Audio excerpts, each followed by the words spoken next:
Halo, assalamualaikum warahmatullahi wabarakatuh. Gimana nih kabar teman-teman semua? Mudahan pada baik-baik aja ya. Oke, kembali lagi di channel Sisi Lain Kopi. Ya, pada video kali ini aku bakal sharing ke kalian mengenai bagaimana trik roasting untuk merosting kopi Robusta dengan size yang kecil. Banyak orang bilang ini adalah kopi lokal ya, ini Robusta lokal dan beda dari varietas-varietas yang pada umumnya seperti Malangsari atau Tugusari. Jadi ini adalah kopi dengan karakter size yang kecil dan memang strukturnya cukup padat. Bagaimana cara ngerostingnya? Oke, ikutin aja channel Sisi Lain Kopi ya, jangan kemana-mana.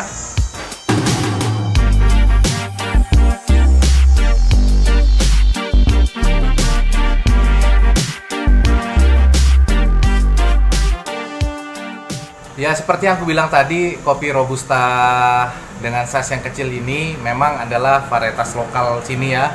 Cuman secara ilmiahnya aku nggak tahu ini disebut kopi apa, tapi kurang lebih seperti ini. Pastinya di daerah kalian juga ada kopi yang kayak gini. Aku kasih lihat dari dekat ya. Nah, dia kurang lebih seperti ini. Kopinya kecil-kecil banget. Nah, ini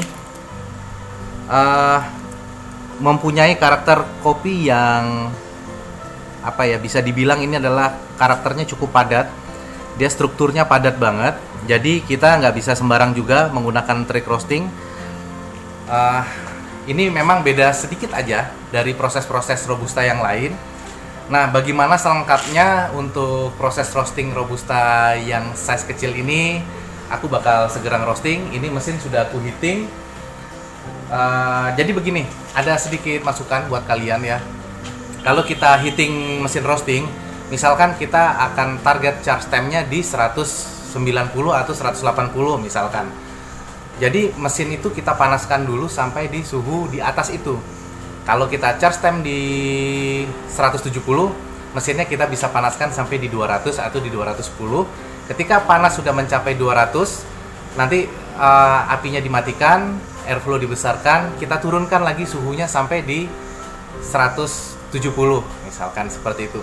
Nah, tujuannya apa? Itu tujuannya supaya drum yang ada di dalam ini memiliki panas secara merata dengan kondisi suhu yang stabil. Nah, itu tujuannya. Jadi itu dengan harapan kita menggunakan trik seperti itu agar kopi yang kita roasting memiliki warna yang seragam. Karena kalau drumnya memiliki panas yang tidak seragam antara bagian depan, belakang, atau atas bawah, nanti hasil kopinya kurang bagus juga ya. Karena apa istilahnya, dia menginduksi panasnya kurang bagus ke dalam biji kopi. Seperti itu kurang lebih.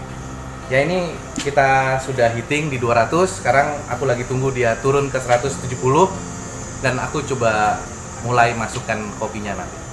Ya, pokoknya kalian ikutin aja ya. Oke, ini mesinnya sudah di 170 derajat. Itu tandanya kopinya sudah siap untuk dimasukkan. Oke, kita mulai aja proses roastingnya ya.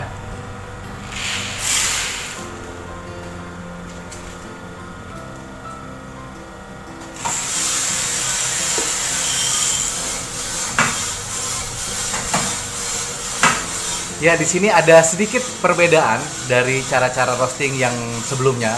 Tetapi sebelumnya ini adalah trik roasting yang biasa aku gunakan. Jadi silahkan kalian mau ikuti, bisa, enggak juga bisa gitu. Nah, di sini aku jelaskan secara singkat ya. Yang biasa aku gunakan untuk roasting kopi dengan size yang kecil seperti ini, itu adalah termasuk kompleks roast ya. Kompleks roast. Jadi ketika charge time di suhu 170 derajat, itu api aku matikan gitu. Apinya atau powernya aku matikan. Nanti ketika dia sudah masuk di turning point di sekitar 1 menit 30 detik, apinya baru aku nyalakan. Kenapa begitu? Nah, alasannya adalah karena kopi-kopi yang memiliki karakter bodinya yang cukup tebal itu agak susah matangnya sampai ke dalam bagian dalam kopinya. Jadi tujuanku melakukan hal seperti itu adalah supaya ketika suhunya drop di turning point baru api nyala, jadi dia kopi ini tidak kaget gitu loh dengan panas yang tinggi dari dari ininya ya, dari apinya. Nah, ketika sudah masuk turning point, baru apinya aku mulai nyalakan di level medium. Ya, kalau bahasa kopinya powernya medium. Kayak gitu kurang lebih. Nah, baru nanti kita mulai proses roasting dengan perhitungan 10 derajat per menit kenaikan suhunya ya. Mungkin kurang lebih begitu. Ikutin aja terus. Nah, kenapa aku buat tutorial untuk robusta biji kecil ini? Karena memang banyak teman juga yang nanya bagaimana cara yang optimal untuk merostingnya. Memang pada kebanyakan untuk robusta yang biji kecil itu keseringan kalau kita roasting dia hasilnya belang ya. Jadi banyak quakernya. Ya mungkin dari trik yang biasa aku lakukan itu seperti itulah ya. Jadi kalau kalian untuk lebih detailnya, coba perhatikan lagi di video sebelumnya ini bagaimana trik mulai dari awalnya, pengaturan apinya atau pengaturan charge temperaturnya ya. Kurang lebih seperti itu. Ini udah masuk menit ke-9. Ini sudah masuk di light ini ya, light level. Nah, seperti gini. Levelnya sudah light terus. Di sini aku agak-agak sipit ya. Karena cahaya mataharinya siang ini panas banget dan udaranya juga lumayan panas. Jadi ya agak sipit-sipit, tapi nggak apa-apa lah, it's okay, nggak masalah.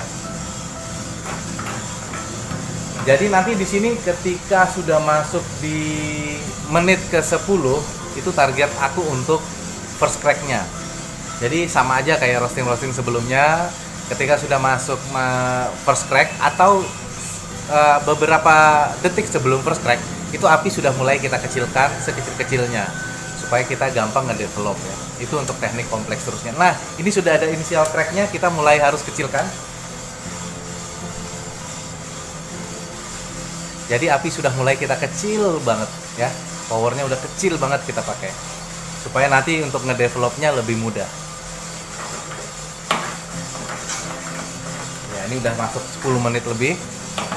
Tadi target kita kan di 10 menit itu sudah masuk di first crack ya. Ini hasilnya. Kelihatan ya?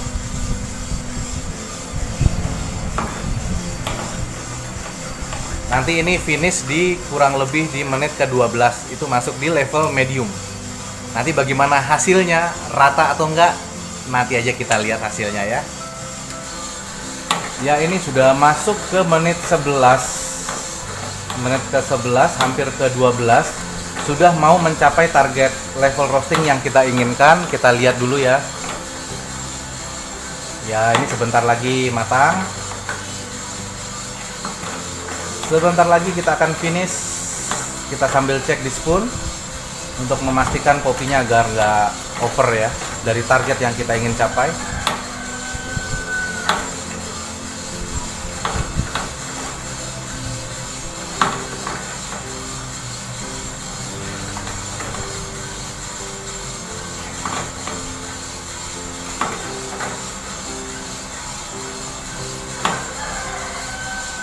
Oke, ini sudah sesuai target yang kita ingin capai. Saatnya kopinya kita keluarkan.